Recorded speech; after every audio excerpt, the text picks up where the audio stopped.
Hello, TNL fans. I'm here to talk about the the Delaware game this past weekend, and the upcoming game against Georgia Tech. The Delaware game is not one that we should be talking about, but there was a lot that went on in that game. That first half left so much to be desired. Like our offense, it's noted they did not punt. They did not punt at all last weekend. But in that first half, we were pushing, we were moving that ball, and then when it was time to get 7, we would have to walk away with 3. And I'm pretty sure there was Nick Weiler missed a field goal. He was 2 for 3. Give him some credit. Our offense could have done better in that first half. The defense was allowing Delaware to run through the tackles the entire time. They had 279 rushing yards. They only had 24 yards total. They only had 24 passing yards in addition to their 279 rushing yards. So their passing game was non existent. But the fact that they pretty much ran through the middle the entire time and got success doing that is troubling to me. When they tried to run through the edge, we did a pretty good job defending that. This team, and UNC's defense actually does a pretty good job setting the edge this season versus seasons past. And that's very crucial against Georgia Tech, so I'm happy to see that. But running through the middle, that's troubling. And especially with the Georgia Tech team coming up this weekend, that needs to be fixed. Let's talk about some of the storylines. Biggest story is probably the fact that Mitch was put in the game at some point in the first half. I feel like there's a few series in. Marquise was not playing well, but all of a sudden Mitch is in, and I don't know what's going on. Like, is Marquise hurt? We don't know. Mitch comes in. Mitch, he had a really good game. His stat line reads 17 for 20, 312 yards, 4 touchdowns against 0 picks. That is good for 15.6 yards per attempt. So Mitch had an amazing afternoon. And Mitch really helped us pull. He really helped us pull away from Delaware in the second half. The only thing I don't like about the whole quarterback thing, and within the team, like in the North Carolina locker room, that's not a controversy. Like Fedora's come out and said, Marquise is our starter. We're behind Marquise. There's no controversy here. Marquise has pretty much kind of said the same thing. Mitch, I'm pretty sure, said the same thing. So inside the locker room, no controversy. Outside the locker room, fans have their minds all over the place. Because we can't figure out why in the world Marquise was pulled out of that game. And even though Mitch played so well, that Marquise is a starter again. And I'll give you my personal stance. Personally, I'm indifferent. I value Marquise's seniority, and I think his legs and his rushing is going to help us do. He helped run the offense, so it's important. I'm in favor of the incumbent, but I want success. So that's where I stand. What I don't like is with the game we had last week. Let's say that we played Georgia Tech this week, and in the first few series, Marquise is not playing well. Or he could play better than he is playing. I know I can open up my Twitter app, and I'll see, Mitch, bring Mitch in, bring Mitch. That's going to happen, and that's what I don't like about it. But I guess as long as the team has a direction, they know that Marquise is a starter, the team is fine. But this fan stuff, because you know it's going to that it could very well happen this Saturday. I'm not here for that. So even though there's no controversy in the locker room, there might very well be one outside the locker room as far as fans and analysts are concerned. But that's the quarterback thing. We'll see how everything shakes out this Saturday. Will we see Mitch at all? Hopefully Marquise plays well. And if he was hurt at all or nicked up at all, hopefully all that's been fixed and remedied. Because we need healthy guys behind center this weekend. The Russian defense. Boy. See, the Georgia Tech option is the triple option. I've always said the pride of the triple option with Georgia Tech is their dive. If their dive is working well, everything else usually falls into place.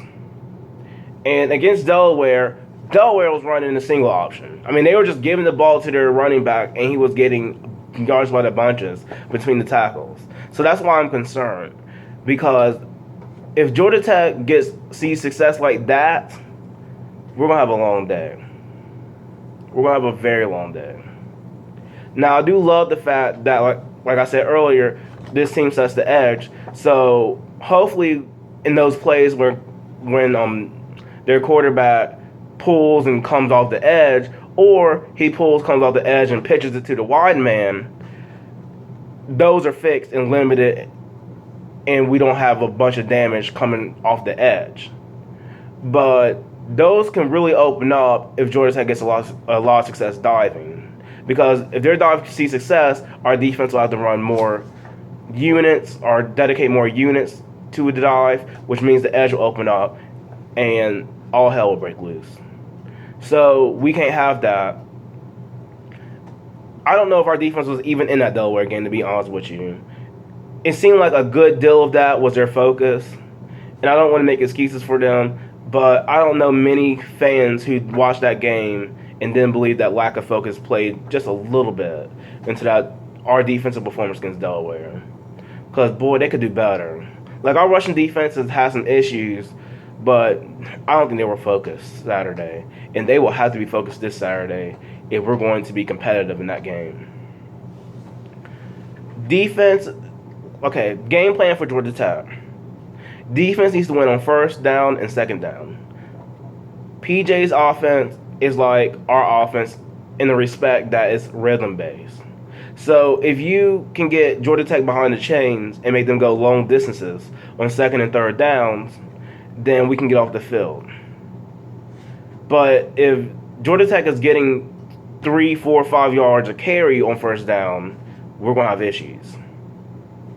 And it's going to be a long, long game. Ultimately, the defense's job is to limit the damage on the scoreboard. Like, our defense has shown an ability. I think the philosophy is bend but don't break. We've done a lot of bending this season, but we haven't done a lot of breaking. And hopefully that continues. Georgia Tech can get anything they want between the 20s, but when it's time to get off the field, we got to do that. And when our offense, on the flip side, when our offense gets the ball, we got to get points. Because Georgia Tech is all about their possession, and our offense is not going to see the ball nearly as many times as they would in a typical game. So when we do get the ball, we need to be efficient.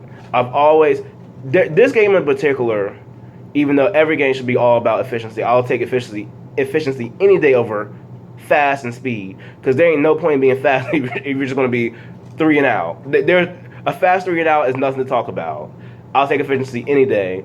But this game, more so than ever, is important that our offense is efficient. Because when Georgia Tech gets the ball, they're going to chew that clock down. And they're going to be moving the ball. Based on what we've seen from our defense, they will be moving the ball. But based on what we've seen of Georgia Tech's defense and how good our offense can be, we should be moving the ball as well. So we got to punish them every time we get that ball. We need to get 7s, not 3s. Efficiency is the key. So hopefully we go out there and we can do that. The Vegas line opened at Georgia Tech minus 12.5, which that one shocked me. Like, that kind of Vegas line is pretty much saying Georgia Tech's going to beat us by pretty much 2 touchdowns. And I thought that was a big margin considering what we've seen from Georgia Tech the past 2 weeks, especially with their defense and their lack of running game. And we know UNC had not. That Illinois game was important, but we don't know how good Illinois is, and they certainly didn't help. They pretty much did everything to try to lose to Middle Tennessee State at home last week, so that wasn't a good look for Illinois. But UNC looked okay. UNC looked fine. So I didn't. And Georgia Tech is kind of sloping downhill a little bit, so I don't understand why they were favored to beat us by about 2 touchdowns. Since then, that line has come down to Georgia Tech by 7, and I'll take that because UNC has not won in Atlanta in a long, long, long time. And that Atlanta curse is something serious. So I think for a lot of fans, you're going to have to show us Like, we're going to need to see it to believe it. Because every time we go down to Georgia Tech, something weird happens. And plus, this is our biggest game of the season. Like, South Carolina was pretty big, but I think at least projecting 3 weeks out from that game, I can tell you with a straight face that UNC was a much better team than South Carolina is. And even though South Carolina won that game, we're clearly a better team.